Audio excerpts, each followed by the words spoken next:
Hi, this is Denyce Flores. I'm doing my speech for communications class. Unfortunately, I do not have an audience. Anybody that did say that they were going to be my audience flaked on me, so unfortunately, it is only me. I don't even have my kids. One of them is with grandparents out of state, and the other one is out of state but with his school. So unfortunately, it's just me. So here we go.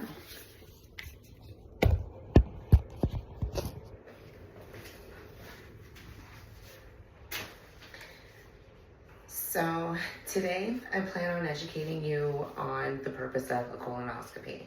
Throughout time, we look forward to certain ages within growing up. At 16, we can drive.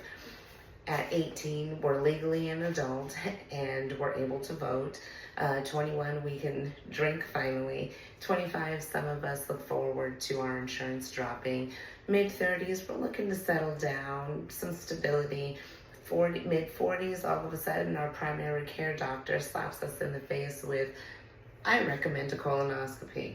Now, of course, you're asking, what is that?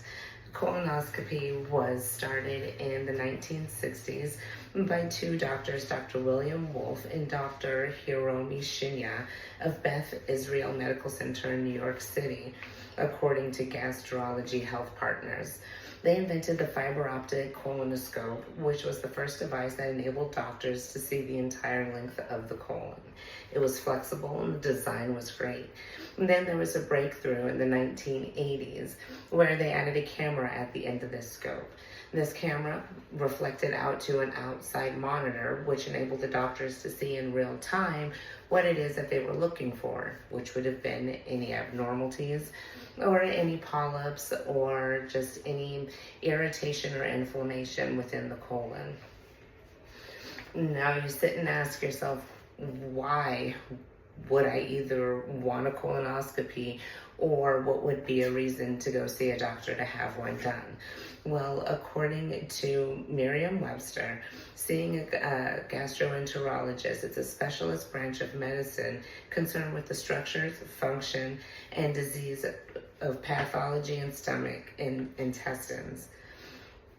Some of the reasons to see one are as follows, and these are the 7 main ones. The first one would be ongoing diarrhea, which would be anything lasting over 4 weeks in time. Constipation, any bowel movements less than 3 per week. Severe heartburn, feeling unusually bloated with no relief. Sudden or severe abdominal pain. Rectal bleeding or bloody stool, that's an immediate consult or trip to the gastroenterologist office.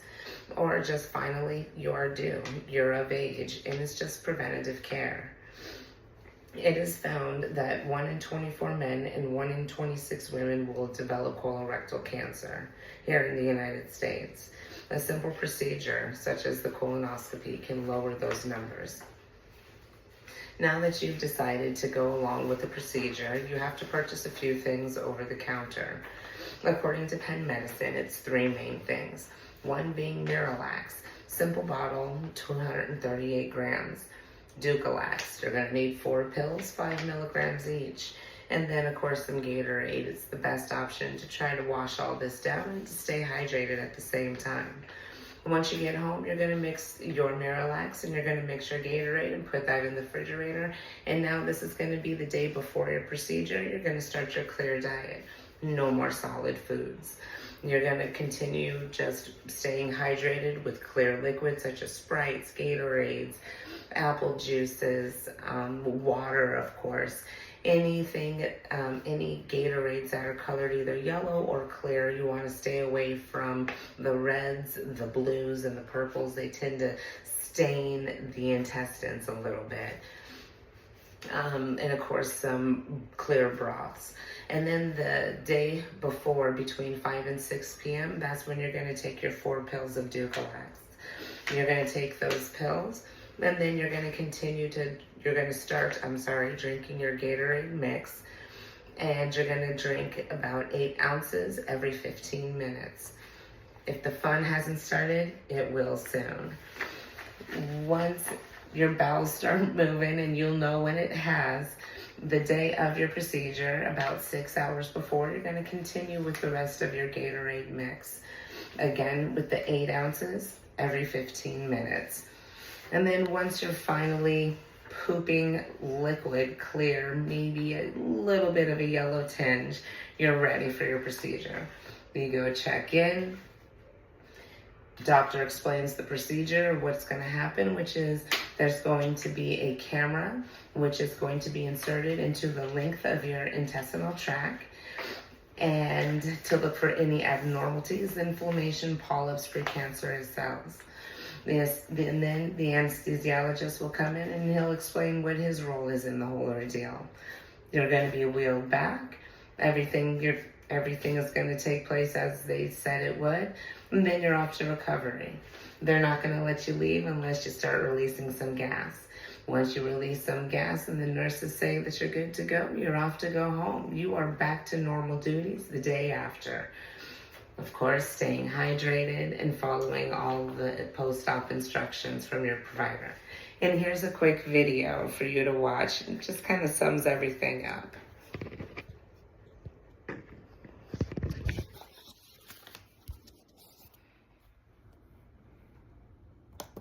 Healthcare innovation, quite like letting a doctor take a guided tour of your ass with a GoPro on a garden hose. It's the ultimate trust fall. The real fun starts before the colonoscopy even begins, with the prep, where the real trauma happens. You'll start with a liquid diet and quickly move to the colon cleanse solution that tastes like salty, lemon-flavored windshield washer fluid. And then, the fireworks begin. At first, it's like a gentle rain. Then, it's a Category 5 hurricane. Your intestines become the world's worst slip and slide. By hour 3, you've got nothing left to give. You're just a hollow shell of a human, clutching your knees, praying for salvation. At some point, you start wondering if your soul is leaving your body through your ass. It's like a yoga retreat, but with more screaming and less namaste. Once you've purged your entire existence, it's time to waddle into the clinic. They position you face down, ass pointed directly at God, with a team of strangers. The sedation begins, and 5 seconds later, the doctor pilots a camera through your colon like they're filming Butt Flicks, a colon original. Somewhere in that room, there's a monitor broadcasting the live premiere.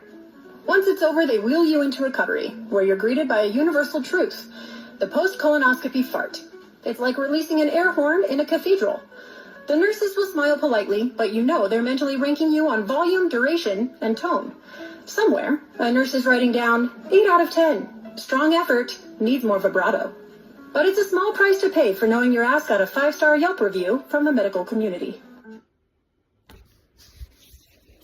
I hope you enjoyed seeing that. And any questions, just ask.